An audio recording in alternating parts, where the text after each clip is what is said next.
श्लोक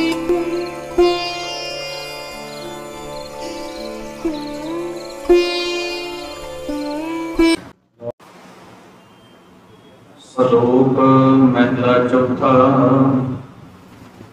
हर दासन स्यों प्रीत है, हर दासन को मित। हर दासन कै बस है, ज्यों जंती कै बस जंत। हर के दास हर ध्याइंदे, कर प्रीतम स्यों ने। कृपा कर कै सुनो प्रभ, सब जग में बरसै में। जो हर दासन की उस्तत है, सा हर की वडियाई। हर अपनी वडियाई भामती, जन का जयकार कराई। सो हर जन नाम ध्याएगा, हर हर जन हर जन एक समान। जन नानक हर का दास है, हर पैज रखो भगवान। महला चौथा। नानक प्रीत लाई तिन साचै, तिस बिन रहन न जाई। सतगुर मिलै तां पूरा पाइयै, हर रस रसन रसाई। पौड़ी। रैन दिन प्रभात, तुम्हें ही गावना। जी जंत सरबत, नाम तेरा ध्यावना। तू दाता दातार, तेरा दिता खावना। भगत जना कै संग, पाप गवावना। जन नानक सद बलिहारै, बल बल जावना। श्लोक महला चौथा। अंतर अज्ञान भई मत मध्यम, सतगुर की प्रतीत नाही। अंदर कपट सब कपटों कर जानै, कपटे खपै खपाही। सतगुर का भाना चित न आवे, अपने स्वाय फिराही। कृपा करे जे अपनी, तां नानक शब्द समाही। महला चौथा। मनमुख माया मोह व्यापे, दूजे भाए मनुआ थिर नाहे। अन दिन जलत रहै दिन राती, हऊँ मैं खपै खपाहे। अंतर लोभ महा गुबारा, तिनकै निकट न कोई जाहे। कोई आप दुखी सुख कबहू न पावै, जन्म मरै मर जाहे। नानक बख्श लय प्रभ साचा, जे गुर चरनी चित लाहे। पौड़ी। संत भगत परवान, जो प्रभ पाया। से विचखण जंत, जिनी हर ध्याया। अमृत नाम निधान, भोजन खाया। संत जना की धूर, मस्तक लाया। नानक भय पुनीत, हर तीर्थ नाया। श्लोक महला चौथा। गुरमुख अंतर शांत है, मन तन नाम समाये। नामो चितवै नाम पढ़ै, नाम रहै लिव लाए।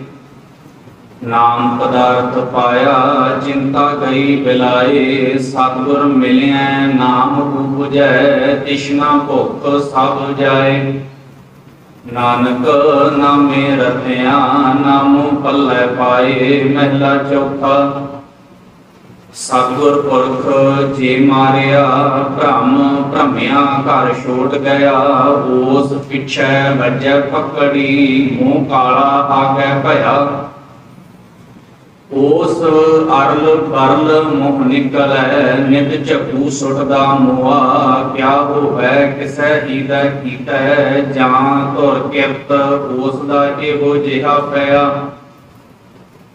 जिथै ओ जाए तिथै ओ झूठा, कूड़ बोले किसै ना भावै। देखो भाई वडियाई हर, संतो स्वामी अपने की। जैसा कोई करे तैसा कोई पावै, हे ब्रह्म विचार होवै दर साचै। अगों दे जन नानक आख सुनावै। पौड़ी। गुर सच्चै बद्धा थे, रखवाले गुर दिते। पूर्ण होई आस, गुर चरणी मन रते। गुर कृपाल बेअंत अवगुण सब हते, गुर अपनी कृपा धार अपने कर लेते। नानक सद बलिहार जिस गुर के गुण कीते, सलोक महला पहला। 27 नंबर पौड़ी का पाठ आप दर्शन कर रहे हैं जी। और महाराज ने आरंभले बोल रखे आ, गुर सच्चे बद्धा थे रखवाले गुर दिते। थे शब्द जिहड़ा आपां वेख रहे ना, थे दा अर्थ हुंदा आ ਉਹ ਥਾਂ ਜਿੱਥੇ ਕਿਸੇ ਟਾਈਮ ਤੇ ਆਬਾਦੀ ਆ, ਨਗਰ ਪਿੰਡ ਘਰ ਵਸਦੇ ਸੀ। ਕਿਸੇ ਕਾਰਨ, ਕਿਸੇ ਫੌਜੀ ਹਮਲੇ ਦੇ ਕਾਰਨ, ਕਿਸੇ ਬਿਮਾਰੀ ਦੇ ਕਾਰਨ, ਕਿਸੇ ਭੁਚਾਲ ਦੇ ਕਾਰਨ, ਕੋਈ ਵੀ ਇੱਕ ਕਾਰਨ ਵਾਪਰਿਆ ਹੋਵੇ ਤਾਂ ਉਹ ਸਾਰਾ ਪਿੰਡ, ਸਾਰਾ ਨਗਰ ਢਹਿ ਢੇਰੀ ਹੋ ਗਿਆ, ਬਰਬਾਦ ਹੋ ਗਿਆ। ਲੋਕ ਜਾਂ ਤਾਂ ਛੱਡ ਕੇ ਚਲੇ ਗਏ ਜਾਂ ਮਾਰੇ ਗਏ, ਦੋ ਹੀ ਕਾਰਨ ਹੋ ਸਕਦੇ ਆ। ਬਹੁਤ ਸਾਰੇ ਪੰਜਾਬ ਦੇ ਵਿੱਚ ਆਪ ਜੀ ਪਿੰਡਾਂ ਦਾ ਇਤਿਹਾਸ ਕਿਤਾਬਾਂ ਮਿਲ ਜਾਂਦੀਆਂ ਨੇ, ਪੜ੍ਹ ਕੇ ਦੇਖੋ। ਬਹੁਤ ਸਾਰੇ ਪੰਜਾਬ ਦੇ ਵਿੱਚ ਐਸੇ ਪਿੰਡ ਆ ਜਾਂ ਪੁਰਾਣੇ ਥੇ ਐਸੇ ਆ ਜਿੱਥੇ ਕਿਸੇ ਟਾਈਮ ਤੇ ਪੁਰਾਣੀ ਆਬਾਦੀ, ਪਿੰਡ, ਨਗਰ, ਸ਼ਹਿਰ ਵਸਦੇ ਸੀ, ਪਰ ਕਿਸੇ ਨਾ ਕਿਸੇ ਕਾਰਨ ਕਰਕੇ ਉਹ ਉਜੜ ਗਏ, ਤਬਾਹ ਹੋ ਗਏ। ਉਥੇ ਅੱਜ ਵੀ ਜਦੋਂ ਉਹਨਾਂ ਦੀ ਖੁਦਾਈ ਹੁੰਦੀ ਆ, ਉਹ ਥੇ ਜਿਹੜੇ ਆ ਉਹ ਮਿੱਟੀ ਉੱਚੀ ਜਿਹੜੀ ਉਹ ਫੋਲੀ ਜਾਂਦੀ ਹੈ, ਤਾਂ ਉਸ ਫਰੋਲਾ ਫਰਾਲੀ ਦੇ ਵਿੱਚੋਂ ਥੱਲਿਓਂ ਮਕਾਨ ਨਿਕਲਣੇ, ਕੁਝ ਨਿਸ਼ਾਨੀਆਂ ਨਿਕਲਣੀਆਂ, ਕੁਝ ਬਰਤਨ ਨਿਕਲਣੇ, ਕੁਝ ਹੱਡੀਆਂ ਨਿਕਲਣੀਆਂ, ਇਤਿਆਦਿਕ ਸਾਜੋ ਸਮਾਨ ਅੱਜ ਵੀ ਮਿਲ ਰਿਹਾ। ਬਹੁਤ ਸਾਰੇ ਉਹ ਥੇ ਹੈ ਜਿਨ੍ਹਾਂ ਦੇ ਉੱਤੇ ਦੁਬਾਰਾ ਪਿੰਡ ਵਸ ਗਏ, ਜਿਨ੍ਹਾਂ ਦੇ ਉੱਤੇ ਦੁਬਾਰਾ ਪਿੰਡ ਵਸ ਗਏ। ਆਪ ਜੀ ਨੂੰ ਯਾਦ ਹੋਏਗਾ ਗੁਰੂ ਅੰਗਦ ਸਾਹਿਬ ਜੀ ਦਾ ਪ੍ਰਕਾਸ਼ ਸਥਾਨ, ਗੁਰੂ ਅੰਗਦ ਸਾਹਿਬ ਜੀ ਦਾ, ਦੂਜੇ ਪਾਤਸ਼ਾਹ ਜੀ ਦਾ ਜਿਹੜਾ ਪ੍ਰਕਾਸ਼ ਸਥਾਨ ਹੈ, ਮੁਕਤਸਰ ਜ਼ਿਲ੍ਹੇ ਦੇ ਅੰਦਰ ਅੱਜ ਵੀ ਉਹ ਪਿੰਡ ਜਿੱਥੇ ਗੁਰਦੁਆਰਾ ਸਾਹਿਬ ਬਣਿਆ ਹੋਇਆ ਉਹਨੂੰ ਨਾਂਗੇ ਦੀ ਸਰਾਂ ਆਂਦੇ ਹੈ। ਉਹ ਨਾਂਗੇ ਦੀ ਸਰਾਂ ਅਸਲ 'ਚ ਪਹਿਲਾਂ ਪਿੰਡ ਮੱਤੇ ਦੀ ਸਰਾਂ ਆ। ਉਹ ਮੱਤੇ ਦੀ ਸਰਾਂ ਇੱਕ ਹਮਲੇ ਦੇ ਵੇਲੇ ਉਜਾੜ ਦਿੱਤੀ ਗਈ, ਉਹ ਪਿੰਡ ਉਜੜ ਗਿਆ। ਉਹ ਦੁਬਾਰਾ ਪਿੰਡ ਉੱਥੇ ਵਸਾਇਆ ਗਿਆ। ਇੱਕ ਨਾਂਗਾ ਸਾਧੂ ਸੀ, ਉਸਨੇ ਉਹ ਦੁਬਾਰਾ ਨਗਰ ਵਸਾਇਆ, ਉਹਨੂੰ ਨਾਂਗੇ ਦੀ ਸਰਾਂ ਕਿਹਾ ਗਿਆ। ਤਾਂ ਬਹੁਤ ਸਾਰੇ ਪਿੰਡ ਆ ਜਿਹੜੇ ਉਜਾੜ ਦਿੱਤੇ ਗਏ ਜਾਂ ਉਜੜ ਗਏ, ਕਿਸੇ ਕਾਰਨ ਉਹ ਤਬਾਹ ਹੋ ਗਏ, ਉਹਨਾਂ ਦੇ ਉੱਤੇ ਦੁਬਾਰਾ ਨਗਰ ਵਸ ਗਿਆ, ਦੁਬਾਰਾ ਆਬਾਦੀ ਉਹਨਾਂ ਦੇ ਉੱਤੇ ਬੈਠ ਗਈ। ਸਤਿਗੁਰੂ ਜੀ ਨੇ ਇੱਥੇ ਜ਼ਿਕਰ ਕੀਤਾ, ਗੁਰ ਸੱਚਾ ਬੱਧਾ ਥੇ ਰਖਵਾਲੇ ਗੁਰ ਦਿੱਤੇ। ਸਾਡੀ ਇਹ ਹਿਰਦੇ ਦੀ ਧਰਤੀ ਤੇ ਜਦੋਂ ਮਨੁੱਖ ਪੈਦਾ ਹੁੰਦਾ ਆ, ਛੋਟੇ ਉਸ ਪੈਦਾ ਹੋਏ ਬੱਚੇ ਨੂੰ ਰੱਬ ਦਾ ਰੂਪ ਕਿਹਾ ਜਾਂਦਾ ਹੈ, ਰੱਬ ਦਾ ਰੂਪ ਮੰਨਿਆ ਜਾਂਦਾ ਹੈ। ਔਰ ਭਗਤ ਕਬੀਰ ਸਾਹਿਬ ਜੀ ਨੇ ਵੀ ਕੁਝ ਇਦਾਂ ਦਾ ਜ਼ਿਕਰ ਕੀਤਾ, ਕਬੀਰ ਨਿਰਮਲ ਬੂੰਦ ਆਕਾਸ਼ ਕੀ, ਪਰ ਗਈ ਭੂਮ ਵਿਕਾਰ, ਬਿਨ ਸੰਗਤ ਇਉ ਮਾਨਈ ਹੋਏ ਗਈ ਪਟਸ਼ਾਰ। ਅਗਲੇ ਸ਼ਲੋਕ ਵਿੱਚ ਕਹਿੰਦੇ, ਕਬੀਰ ਨਿਰਮਲ ਬੂੰਦ ਆਕਾਸ਼ ਕੀ, ਲੀਨੀ ਭੂਮ ਮਿਲਾਏ, ਅਨਕ ਸਿਆਣੇ ਪਚ ਗਏ, ਨਾ ਨਿਰਵਾਰੀ ਜਾਏ। ਆਕਾਸ਼ ਵਿੱਚੋਂ ਡਿੱਗਣ ਵਾਲੀ ਨਿਰਮਲ ਬੂੰਦ ਨੂੰ ਧਰਤੀ ਚੰਗੀ ਮਿਲ ਗਈ, ਵਾਤਾਵਰਨ ਚੰਗਾ ਮਿਲ ਗਿਆ, ਉਹਨੂੰ ਧਰਤੀ ਤੋਂ, ਮਿੱਟੀ ਤੋਂ ਅਲੱਗ ਨਹੀਂ ਕੀਤਾ ਜਾ ਸਕਦਾ। ਨਿਰਮਲ ਬੂੰਦ ਆਕਾਸ਼ ਵਿੱਚੋਂ ਡਿੱਗੀ, ਲੇਕਿਨ ਵਾਤਾਵਰਨ, ਧਰਤੀ ਚੰਗੀ ਨਹੀਂ ਮਿਲੀ, ਤਪਿਆਂ ਪੱਥਰਾਂ ਦੇ ਉੱਤੇ ਡਿੱਗੀ, ਸੜ ਗਈ, ਸੁਆਹ ਹੋ ਗਈ, ਤਬਾਹ ਹੋ ਗਈ, ਖਤਮ ਹੋ ਗਈ। ਅਕਾਲ ਪੁਰਖ ਜੀ ਦੇ ਕਿਰਪਾ ਦੇ ਨਾਲ ਇੱਕ ਕੋਮਲ ਜਿਹਾ, ਛੋਟਾ ਜਿਹਾ, ਨਿਰਮਲ ਜਿਹਾ ਇੱਕ ਬੱਚਾ ਪੈਦਾ ਹੋਇਆ। ਉਹਨੂੰ ਚੰਗਾ ਵਾਤਾਵਰਨ, ਚੰਗਾ ਪਰਿਵਾਰ, ਚੰਗੇ ਮਾਂ ਬਾਪ ਮਿਲ ਜਾਣ ਤਾਂ ਉਹ ਉਸ ਤਰੀਕੇ ਨਾਲ ਪਲ ਜਾਏਗਾ। ਅਗਰ ਉਸ ਬੱਚੇ ਦੀ ਪਾਲਣਾ ਪੋਸ਼ਣ ਉਸ ਤਰੀਕੇ ਨਾਲ ਨਹੀਂ ਹੋ ਰਹੀ, ਉਹਨੂੰ ਸਾਰਾ ਵਾਤਾਵਰਨ ਉੱਦਾਂ ਦਾ ਨਹੀਂ ਮਿਲਦਾ, ਤਾਂ ਉਹ ਕੁਸੰਗਤ ਵਿੱਚ ਪੈਣ ਕਰਕੇ ਤਬਾਹ ਵੀ ਹੋ ਸਕਦਾ ਆ। ਹੁਣ ਸਤਿਗੁਰੂ ਜੀ ਕਹਿੰਦੇ ਗੁਰ ਸੱਚਾ ਬੱਧਾ ਥੇ, ਸਾਡੇ ਇਸ ਹਿਰਦੇ ਰੂਪ ਧਰਤੀ ਨੂੰ ਇਹਨਾਂ ਵਿਕਾਰਾਂ ਨੇ ਉਜਾੜ ਛੱਡਿਆ ਸੀ। ਇਹ ਘੁੱਗ ਵਸਦਾ ਨਗਰ ਵਿਕਾਰਾਂ ਨੇ ਤਬਾਹ ਕਰ ਦਿੱਤਾ ਸੀ। ਇੱਥੇ ਕੁਛ ਨਹੀਂ ਸੀ ਰਹਿ ਗਿਆ। ਕਾਮ ਕ੍ਰੋਧ ਨਗਰ ਬਹੁ ਭਰਿਆ, ਮਿਲ ਸਾਧੂ ਖੰਡਲ ਖੰਡਾ ਹੈ। ਔਰ ਇਸ ਥੇ ਨੂੰ ਗੁਰੂ ਦੀ ਕਿਰਪਾ ਨਾਲ ਵਧੀਆ ਬਣਾ ਕੇ ਸਾਫ਼ ਕਰਕੇ ਇਹ ਹੁਣ ਗੁਰੂ ਨੇ ਵਸਾ ਦਿੱਤਾ ਆ। ਇੱਥੇ ਗੁਣਾਂ ਦਾ ਵਾਸਾ ਕਰ ਦਿੱਤਾ ਹੈ। ਉਜੜੇ ਥੇ ਨੂੰ ਦੁਬਾਰਾ ਵਸਾ ਦਿੱਤਾ ਆ। ਔਰ ਗੁਰੂ ਨੇ ਹੁਣ ਜਿਹੜਾ ਇਹ ਨਗਰ ਵਸਾਇਆ ਨਾ, ਇਸ ਨੂੰ ਦੁਬਾਰਾ ਨਾ ਇਹ ਉਜੜੇ, ਦੁਬਾਰਾ ਨੁਕਸਾਨ ਨਾ ਹੋਵੇ। ਅਗਲੀ ਲਾਈਨ ਵੇਖੋ, ਰਖਵਾਲੇ ਗੁਰ ਦਿੱਤੇ।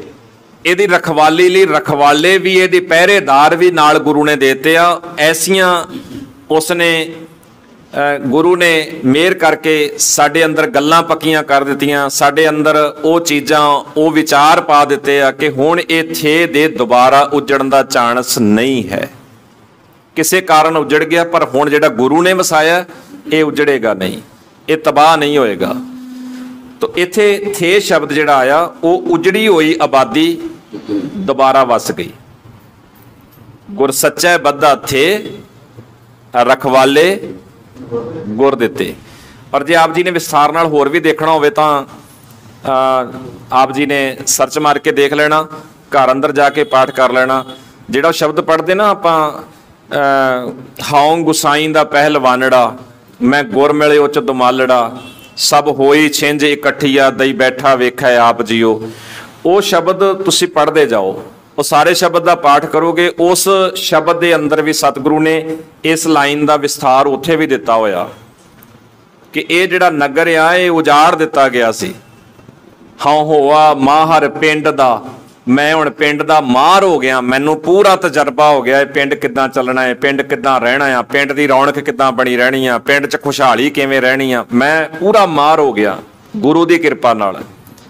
ਔਰ ਉੱਥੇ ਹੀ ਸਤਿਗੁਰੂ ਨੇ ਇਹ ਸ਼ਬਦ ਵੀ ਵਰਤੇ, ਵੁੱਠਾ ਘੁੱਗ ਗਿਰਾਉ ਜਿਉ। ਵੁੱਠਾ ਘੁੱਗ ਸੰਘਣਾ, ਗਿਰਾਉ ਜਿਉ। ਇਹ ਗਿਰਾਉ, ਇਹ ਪਿੰਡ ਪੂਰਾ ਸੰਘਣਾ ਵਸ ਗਿਆ ਹੁਣ, ਇਹਦੇ 'ਚ ਹੁਣ ਕੋਈ ਦਿੱਕਤ ਨਹੀਂ ਆ। ਤੋ ਹੁਣ ਹੋਆ ਹਲੇ ਮੀਂਹ ਰਾਤ ਜੀਓ ਵਾਲੀਆਂ ਗੱਲਾਂ ਵੀ ਆਪਾਂ ਨੂੰ ਪਤਾ ਲੱਗਦੀਆਂ। ਭਗਤ ਰਵਿਦਾਸ ਸਾਹਿਬ ਦਾ ਸ਼ਬਦ ਪੜ੍ਹਦੇ ਆ, ਬੇਗਮਪੁਰਾ ਸ਼ਹਿਰ ਕੋ ਨਾਉ। ਉਹ ਸ਼ਹਿਰ ਕਿੱਥੇ ਆ? ਉਹ ਸ਼ਹਿਰ ਕਿਹੜਾ ਆ? ਉਹ ਸ਼ਹਿਰ ਅਵਸਥਾ ਦਾ ਜ਼ਿਕਰ ਆ ਰਿਹਾ। ਉਹ ਮਨੁੱਖੀ ਜਿਹੜੀ ਜੀਵਨ ਜਾਚ ਸਵਰੀ ਹੋਈ ਆ, ਸੋਹਣੀ ਉੱਚੀ ਜੀਵਨ ਜਾਚ, ਉਹਦਾ ਜ਼ਿਕਰ ਆ ਰਿਹਾ। ਤੋ ਸਾਨੂੰ ਇੱਥੋਂ ਮਹਾਰਾਜ ਨੇ ਜਿਹੜੀ ਸੇਧ ਦਿੱਤੀ ਆ, ਉਹ ਉਜੜਿਆ ਥੇ ਦੁਬਾਰਾ ਗੁਰੂ ਵਸਾਉਣ ਦੇ ਸਮਰੱਥ ਆ। ਹਾਂਜੀ। ਸਲੋਕ ਮਹਿਲਾ ਚੌਥਾ। ਗੁਰਮੁਖ ਅੰਤਰ ਸ਼ਾਂਤ ਹੈ, ਮਨ ਤਨ ਨਾਮ ਸਮਾਏ, ਨਾਮੋ ਚਿਤਵੈ ਨਾਮ ਪੜੈ, ਨਾਮ ਰਹਿ ਲਿਵ ਲਾਏ।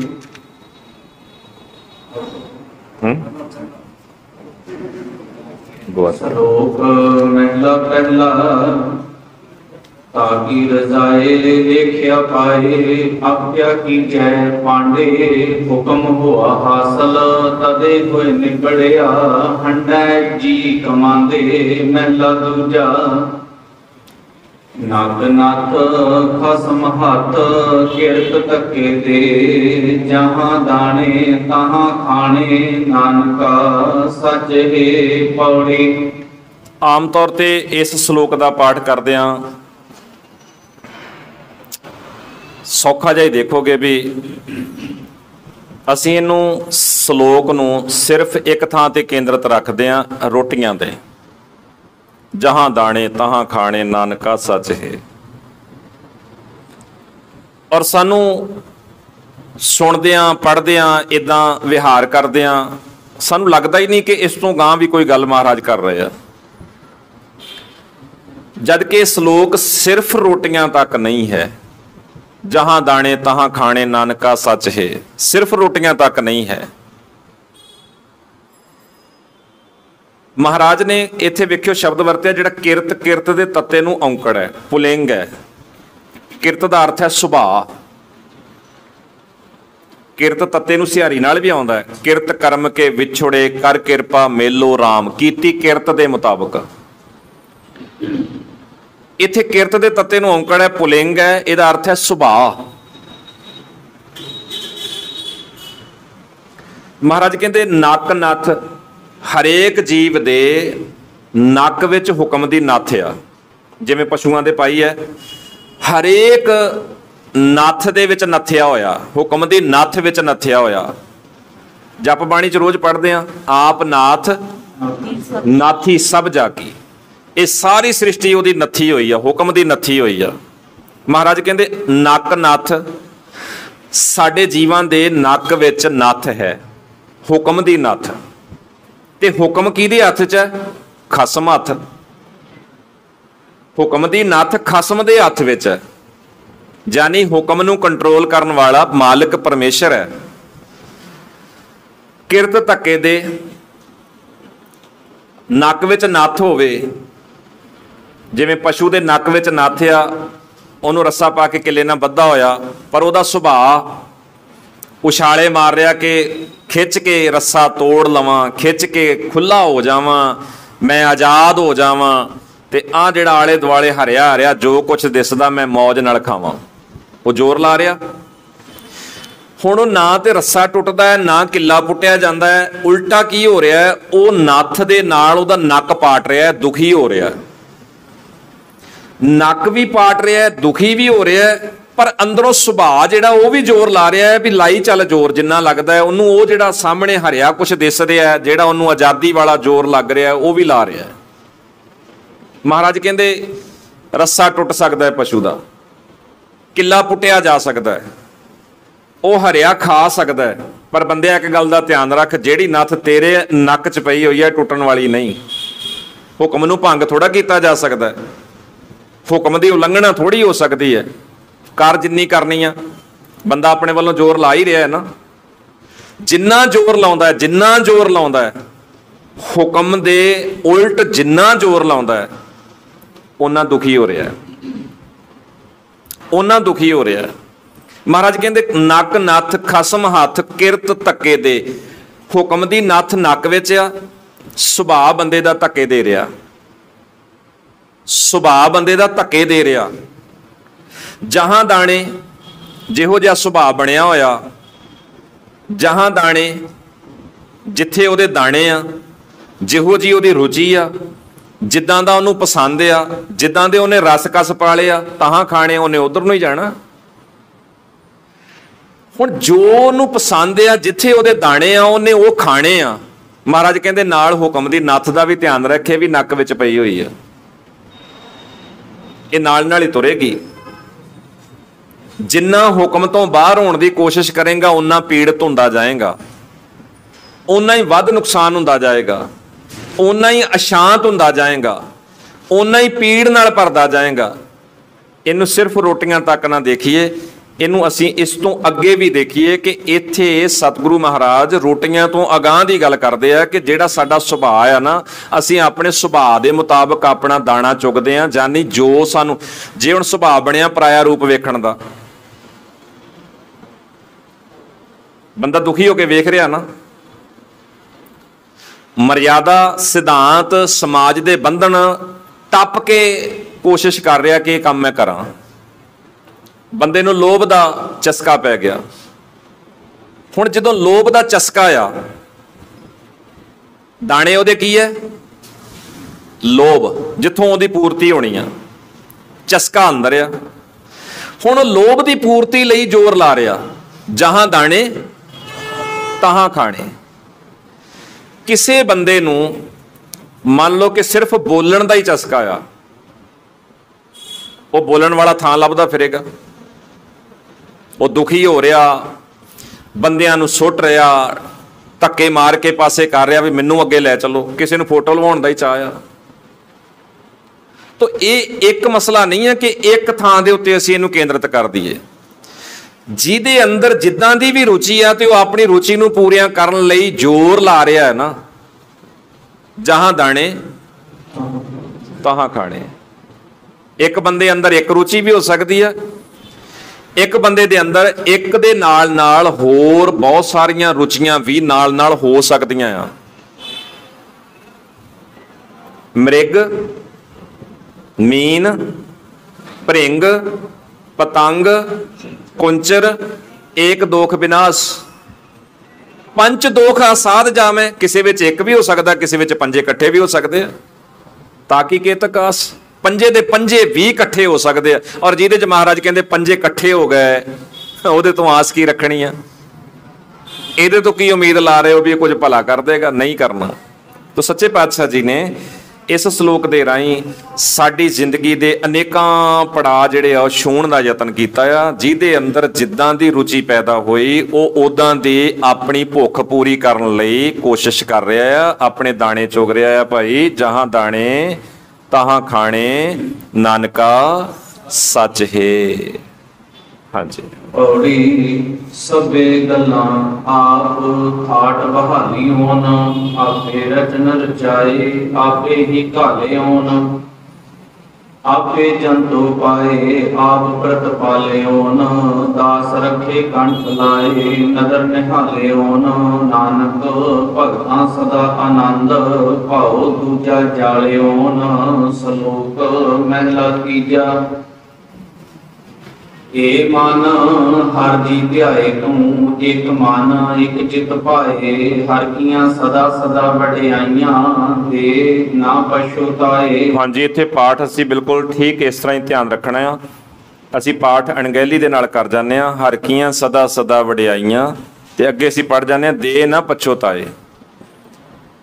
ਜਦੋਂ ਅਸੀਂ ਇਦਾਂ ਕਰ ਲਿਆ ਦੇ ਨਾ ਪਛੁਤਾਏ, ਤੇ ਇਹਦਾ ਅਰਥ ਹੋ ਗਿਆ ਨਾ ਦਿੰਦਾ ਨਾ ਪਛਤਾਉਂਦਾ। ਫਿਰ ਪਛਤਾਉਣਾ ਕਾਹਦਾ, ਜਦੋਂ ਦਿੱਤਾ ਹੀ ਕੱਖ ਨਹੀਂ, ਫਿਰ ਪਛਤਾਵਾ ਕਾਹਦਾ ਹੋਇਆ? ਸਗੋਂ ਇਹਦਾ ਪਾਠ ਅਸੀਂ ਇਹ ਕਰਨਾ ਹੈ, ਹਰ ਕੀਆਂ ਸਦਾ ਸਦਾ ਵਡਿਆਈਆਂ ਦੇ ਨਾ ਪਛੋਤਾਏ। ਹੁਕਮਨਾਮਾ ਵੀ ਆ ਜਾਂਦਾ, ਅਸੀਂ ਪੜ੍ਹ ਲੈਂਦੇ ਹਾਂ। ਇਹਦਾ ਪਾਠ ਠਹਿਰਾ ਨਾਲ ਇਸ ਤਰੀਕੇ ਹੀ ਕੀਤਾ ਜਾਏ, ਹਰ ਕੀਆਂ ਸਦਾ ਸਦਾ ਵਡਿਆਈਆਂ ਦੇ ਨਾ ਪਛੋਤਾਏ। ਨੰਨੇ ਨੂੰ ਦੇ ਨਾਲ ਅਸੀਂ ਪਾਠ ਨਾ ਜੋੜ ਕੇ ਕਰੀਏ ਔਰ ਫਿਰ ਅਰਥ ਇਹਦਾ ਠੀਕ ਬਣੇਗਾ, ਨਹੀਂ ਤਾਂ ਅਰਥ ਇਹਦਾ ਉਲਟਾ ਹੋ ਜਾਏਗਾ, ਨਾ ਦਿੰਦਾ ਹੈ ਨਾ ਪਛਤਾਉਂਦਾ ਹੈ। ਤਾਂ ਅਸੀਂ ਇਹਨੂੰ ਦੇ ਨੂੰ ਨਾ ਨਾਲੋਂ ਥੋੜਾ ਨਿਖੇੜ ਕੇ ਪਾਠ ਕਰੀਏ ਜੀ। ਹਾਂਜੀ। ਹਉ ਹਰ ਕੈ ਸਦ ਬਲਿਹਾਰਣੈ, ਜਿਤ ਸੇਵਿਐ ਸੁਖ ਪਾਏ, ਵਾਹਿਗੁਰੂ। ਨਾਨਕ ਗੁਰਮੁਖ ਮਿਲ ਰਹੈ, ਹਉ ਮੈਂ ਸ਼ਬਦ ਜਲਾਏ। ਮਹਿਲਾ ਤੀਜਾ। ਆਪੇ ਸੇਵਾ ਲਾਇਨ ਆਪੇ ਬਖਸ਼ ਕਰੇ, ਸਭਨਾ ਕਾ ਮਾਂ ਪਿਓ ਆਪ ਹੈ, ਆਪੇ ਸਾਰ ਕਰੇ। ਨਾਨਕ ਨਾਮ ਧਿਆਇਨ ਤਿਨ ਨਿਜ ਕਰ ਵਾਸ ਹੈ, ਜੁਗ ਜੁਗ ਸੋਭਾ ਹੋਏ। ਪੌੜੀ ਤੂੰ ਕਰਨ ਕਾਰਨ ਸਮਰੱਥ ਹੈ, ਕਰਤੇ ਮੈਂ ਤੁਝ ਬਿਨ ਅਗਰ ਨਾ ਕੋਈ। ਤੁਧ ਆਪੇ ਸਿਸ਼ਟ ਸਿਰਜੀਆ, ਆਪੇ ਪੁਨ ਗੋਈ। ਸਭੇ ਕੋ ਸ਼ਬਦ ਵਰਤਦਾ, ਜੋ ਕਰੇ ਸੋ ਹੋਈ। ਵਡਿਆਈ ਗੁਰਮੁਖ ਦੇ ਪ੍ਰਭ, ਹਰ ਪਾਵੈ ਸੋਈ। ਗੁਰਮੁਖ ਨਾਨਕ ਆਰਾਧਿਆ, ਸਭ ਆਖੋ ਧੰਨ ਧੰਨ ਧੰਨ ਗੁਰ ਸੋਈ। ਇੱਥੇ 29 ਪੌੜੀਆਂ ਦਾ ਸੋਰਠ ਕੀ ਵਾਰ ਦਾ 10ਵੀਂ ਵਾਰ ਜਿਹੜੀ ਅਸੀਂ ਪੜ੍ਹ ਰਹੇ ਸਾਂ, ਇਹਦਾ ਪਾਠ ਸੰਪੂਰਨ ਹੈ ਜੀ।